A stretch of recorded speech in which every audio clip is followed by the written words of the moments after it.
sebagai lembaga pengawas pelayanan publik, Bang Edi Jaweng, bagaimana Ombudsman melihat ternyata ini bukan hanya persoalan satu rumah sakit, dua rumah sakit, tapi sudah menjadi persoalan sistemik. Siapa yang paling bertanggung jawab atas persoalan sistemik ini? Ya, Sylvia, sepanjang 2025 ini, Ombudsman sudah menerima sekitar 1.519 laporan di bidang kesehatan. Nah, salah satunya lah terkait penolakan seperti ini. Ini kita bicara 1.519. Yang lapor. Kasus. Iya. 1.519 Ya, itu kasus. iceberg. Ya, yang muncul jadi viral kan ini. Sebelumnya di Sumatera Barat, sebelumnya di Bangka Belitung. Baru tahun ini semua itu. Dan sebagian adalah soal penolakan pasien. Beberapa yang coba kita lihat rantai prosesnya ya. Beberapa alasan sangat kasuistis sebenarnya, Prof. Pertama adalah soal tadi itu, sistem rujukan. Kita sudah punya sisrute. Tapi coba lihat kasus yang tadi itu. Sisrutenya nggak berlaku sama sekali nih, Pak. Sama sekali tidak. Ini konvensional banget nih. Bahkan kemudian yang diminta untuk mencari rujukan tuh ya pasien Keluarganya sendiri. gitu kan. Nah, mestinya diwajibkan bahwa sistem rujukan itu hanya akan dilakukan kalau sudah terkonfirmasi. Ya. Jadi rumah sakit yang jadi tempat rujukannya itu sudah ada konfirmasi untuk menerima. Kalau saya lihat ini tampaknya tidak ada komunikasi ini.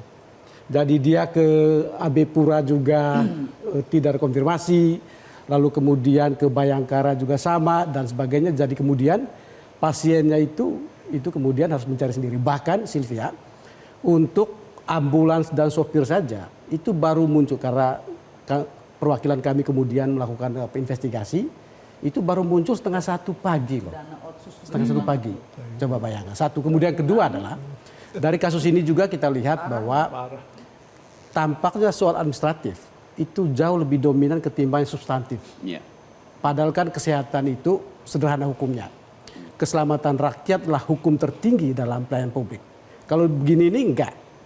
Ini tragedi kemanusiaan seperti ini tidak menempatkan bahwa keselamatan rakyat itu sebagai hukum tertinggi. Ya. Betapa kemudian urusan duit, urusan penjaminan itu menjadi pintu depan. Nah, yang begini ini terjadi di banyak tempat sih, sehingga menurut saya kalau kemudian ditanya siapa yang bertanggung jawab, ya kemudian kita saling menuding pastinya. Pasti. Tapi pertama-tama menurut saya adalah si fasilitas kesehatannya dulu. Ini harus bertanggung jawab pertama. Tentu kemudian kalau ditarik ke atas, berarti harus ke pemerintah pusat dan sebagainya. Ada banyak pemangku kepentingan di situ. Ada Kementerian Kesehatan, ada BPJS Kesehatan dan sebagainya, dan juga mungkin kita juga yang terkait pengawasan dan sebagainya juga harus memang di ini. Tetapi dari semua ini saya melihat gini, Prof. Selalu pendekatan kita itu kasuistik. Sistemik itu jarang sekali. Misalnya tadi itu, gubernur menyampaikan nanti saya akan berhentikan direksi, nggak akan selesai. Siapapun yang akan di situ kalau kemudian sistemnya tidak dibenahi, bahkan dari yang sangat sederhana terkait sistem rujukan, ini akan berulang terjadi. Meskipun Prof tadi berharap ini mudah-mudahan kasus terakhir. Ya, mudah-mudahan. Tapi kalau lihat tren sih, Prof, ini angka ribuan ini dengan penolakan pasien sebagai kasus dominan, boleh jadi ini akan terus berulang. Dan ini pasti fenomena gunung es yang tidak tampak itu lebih banyak lagi. Dan itu menjadi masalah fundamental karena fundamental sistem kita ini tidak dibangun berbasis value tertentu. Bahwa semua petugas harus memahami nyawa pasien itu harusnya jadi utama. Administrasi belakangan. Dan pemerintah harus berani menjamin. Jangan pemerintah bilang, wajib semua nggak boleh dilarang pasien diangkat. Terus siapa yang mau bayar? Ya bukan juga, apalagi kalau rumah sakit swasta. Kalau rumah sakit pemerintah ya memang sudah dibayar oleh uang rakyat. Jadi oleh pemilik rumah sakit itu sebetulnya. Tapi kalau rumah sakit swasta, ya pemerintah harus ada aturan. Kalau nanti memang betul pasien tidak mampu, sudah diselamatkan nyawanya, ada cost yang dikeluarkan, tagih ke pemerintah. Jadi seringkali masih menjadi soal uang ini sebagai pintu utamanya. Tapi ya terakhirnya harus begitu, mau tidak mau. Kalau di swasta ya, kalau di rumah sakit pemerintah nggak boleh itu. Nggak boleh harusnya. Baik. Oke, saya kembali lagi ke Pak Nel. Pak Nel masih bergabung bersama kami. Pak Nel masih bisa dengar suara di studio?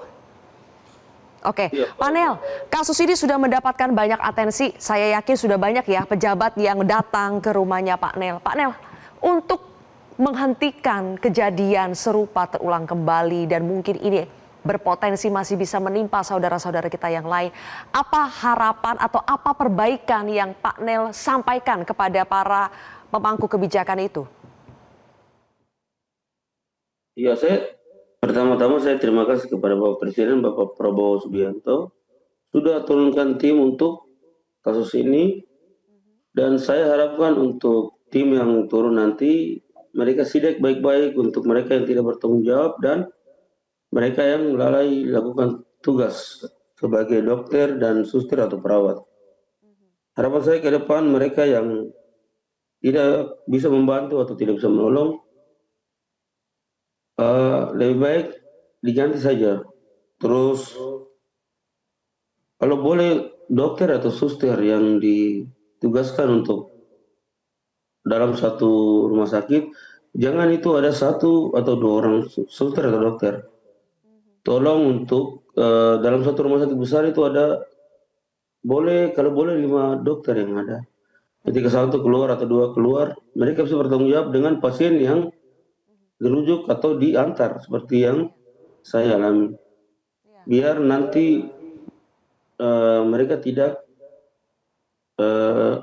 hal yang sama dengan saya punya istri ini tidak dong rasakan juga.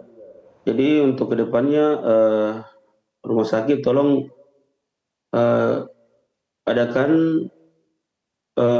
berapa dokter di setiap rumah sakit, jangan 1 atau 2, kalau boleh 5 atau lebih dari itulah, supaya ketika satu dokter tidak ada bisa dihubungi dokter yang lain.